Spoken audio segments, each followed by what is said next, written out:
काशीदीप में आपका स्वागत है। आइए बढ़ते हैं आज की खबरों की ओर। भाजपा व्यापार प्रकोष्ठ प्रबुद्धजन सम्मेलन में पहुंचे प्रदेश के नागरिक उड्डयन मंत्री नंद गोपाल नंदी ने अजीबोगरीब बयान दे डाला। पूर्व मुख्यमंत्री अखिलेश यादव के संबंध में पूछे गए एक सवाल के जवाब में उन्होंने कहा कि जिस गाड़ी पर सपा का झंडा समझिए उसमें गुंडा बैठा है, क्योंकि जो सपा का सबसे बड़ा नेता है वह सबसे बड़ा गुंडा है। यही नहीं, कोरोना वैक्सीन को लेकर अखिलेश यादव के विरोध और फिर लगवाए पिता की सजाई गद्दी पर बैठे थे अखिलेश। हाल ही में पूर्व मुख्यमंत्री अखिलेश यादव द्वारा सीएम योगी के ट्वीट पर किए गए पलटवार के संबंध में बोलते हुए मंत्री नंद गोपाल नंदी ने कहा कि अखिलेश पिताजी की सजाई गद्दी पर बैठकर मुख्यमंत्री है, इसलिए हम आप और देश के लोग देखने लगे। लेकिन जो व्यक्ति मेहनत करके गद्दी पर बैठता है उसको सारी चीजें समझ में आती है। मीटिंग्स में वीडियो गेम खेलते थे अखिलेश। नागरिक उड्डयन मंत्री नंद गोपाल नंदी बड़ा खुलासा करते हुए कहा कि अखिलेश यादव हमेशा बचकानी हरकत करते हैं। वीडियो गेम खेलना मुख्यमंत्री काल में भी मीटिंगों में वीडियो गेम खेलते रहे। अभी टोटी कांड आप भूल नहीं होगी कि टोटी उखाड़ कर ले गए। नंद गोपाल नंदी ने कहा कि जब पूरा भूमंडल कोरोना से प्रभावित था उस समय अखिलेश यादव ने कहा ये भाजपा की वैक्सीन है, हम नहीं लगवाएंगे। मैं मुलायम सिंह का साधुवाद देता हूँ कि उन्होंने इस देश के वैज्ञानिकों और डॉक्टरों का सम्मान किया और उन्होंने वैक्सीन लगवाई। इसके बाद वो कहावत सच हुई कि चाटने वाले अखिलेश को मीडिया के समक्ष आकर ये बयान देना पड़ा कि वैक्सीन लगवानी चाहिए जो परिवार का नहीं हो, प्रदेश का कैसे होगा। नंद गोपाल नंदी ने कहा कि ऐसे लोगों के बयान जिन्होंने संघर्ष देखा ही न हो, सिर्फ ट्वीट पर ही सीमित हो और अपने पिताजी की बात स्वयं राष्ट्रीय अध्यक्ष बन गए। पिताजी को धकेल कर और अपने चाचा को भगाकर, तो ऐसा व्यक्ति जो अपने घर परिवार का नहीं हो सकता वो प्रदेश का कैसे होगा। उनके बयान पर कुछ टिप्पणी का मतलब ही नहीं। और ऐसे ऐसे मूर्खतापूर्ण तमाम बयान उनके सुर्खियों में रहे हैं। उनकी ऐसी छोटी हरकत, ऐसे बड़े पद पर बैठ करके ऐसी छोटी हरकतें, मकान की टोटी उखाड़ लेना, ये सब चीज़ें चर्चा में रही।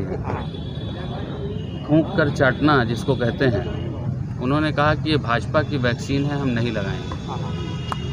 आदरणीय मुलायम सिंह जी को मैं धन्यवाद देना चाहता हूँ कि उन्होंने इस देश के वैज्ञानिकों पर भरोसा जताया, इस देश के डॉक्टरों का सम्मान किया और वैक्सीन लगवाई और अपने बेटे द्वारा जो फैलाए गए भ्रम पर, उस पर एक जो भ्रम की स्थिति उन्होंने फैलाई थी उसको नकारते हुए देश के और लोगों को प्रेरित किया कि वो कोविड की वैक्सीन लगवाएं।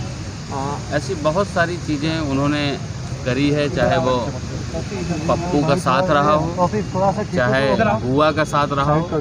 इस तरह से बहुत बरगलाने और इस तरह की बातें कही हैं। पिताजी की कुर्सी पर, पिताजी की द्वारा बनाई गई ज़मीन पर जिसको गद्दी मिल गई, वो वीडियो गेम खेलने में और मोबाइल और ट्विटर पर ही कार्य करते हैं। कभी सड़क पर संघर्ष करते नज़र नहीं आए, किया नहीं उन्होंने। तो वो इस तरह की तमाम बातें करते हैं, उसका मैं जवाब देना उचित। अरविंद केजरीवाल जी कहते हैं कि हम राम के नाम के प्रेरणा लेकर ही दिल्ली में सुशासन चल रहे हैं और यूपी में भी उसी तरह से चलाएंगे। क्या लगता है इस बयान? अरविंद केजरीवाल तो देखिए, आदरणीय प्रधानमंत्री जी की बहुत ही महत्वाकांक्षी योजना सब उड़े सब जुड़े, उड़े देश का आम नागरिक, हवाई चप्पल पहनने वाला भी हवाई जहाज़ की यात्रा करे। आप सब हमारे पत्रकार भाई हैं, हवाई जहाज़ पर अब जाते होंगे, आपको दिखता होगा। मैं दावे के साथ कहता हूं और बड़े गर्व के साथ कहता हूं कि एविएशन डिपार्टमेंट की जिम्मेदारी मुझे मिली। जिस समय हम सरकार में आए थे तो केवल दो एयरपोर्ट उत्तर प्रदेश में ठीक तरह से संचालित थे, एक बनारस और एक लखनऊ। इसके अलावा गोरखपुर में चलती थी तो कभी कैंसिल हो जाती थी, कभी प्रयागराज से चलती थी, कभी कैंसिल हो जाती थी, सुचारू रूप से चलती नहीं थी।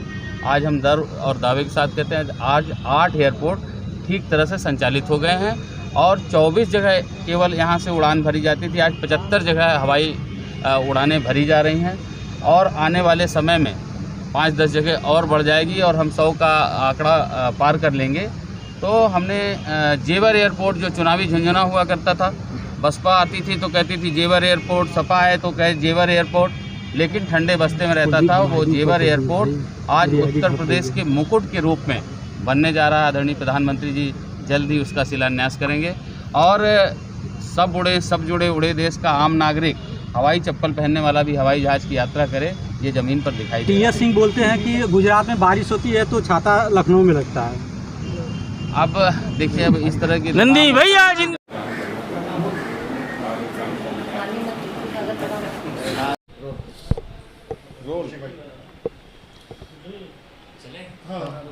मंत्री जी, प्रदेश में अब जगह जगह प्रबुद्धजन सम्मेलन हो रहा है, चुनावी वर्ष है, इसके पहले इस तरह के सम्मेलन नहीं देखने को मिले आपकी पार्टी की तरफ से।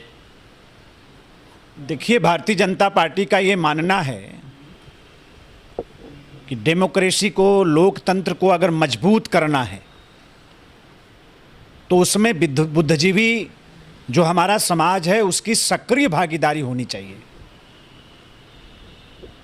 प्रबुद्ध जनों का हम सम्मेलन कर रहे हैं, एक प्रयास है भारतीय जनता पार्टी का। लोकतंत्र का सबसे बड़ा पर्व नजदीक है, चुनाव आने वाला है, तो हमारा जो बुद्धिजीवी तबका है वो घर में बैठकर इस लोकतंत्र के त्यौहार को दर्शक भाव से सिर्फ देखे ना, बल्कि इसमें कहीं ना कहीं शामिल होकर समाज को एक दिशा दिखाने का काम करे। आज बहुत आवश्यकता है, बहुत जरूरी है, जो हमारे डॉक्टर हैं, मास्टर हैं, वकील हैं, जागरूक नौजवान हैं, जो देश को सशक्त होता हुआ देखना चाहते हैं। आज समय की आवश्यकता है कि वो राजनीति में सक्रिय भूमिका को सुनिश्चित करें और कहीं न कहीं घर से बाहर निकलकर समाज में घूमकर, उनके बीच में बैठकर समाज को जगाने का काम करें। बता रहे हैं कि उन्हीं की प्रेरणा से शासन चला रहे हैं और भगवान राम के नाम पर ही उत्तर प्रदेश में चुनाव लड़ने जा रहे हैं। चलिए, देर से ही सही, नहीं तो ये तो ऐसे लोग हैं जो भगवान राम के अस्तित्व पर ही सवाल खड़े करते रहे हैं। देर से ही सही, इनको कुछ बुद्धि आ रही है, अच्छी बात है। आज हिंदी दिवस है।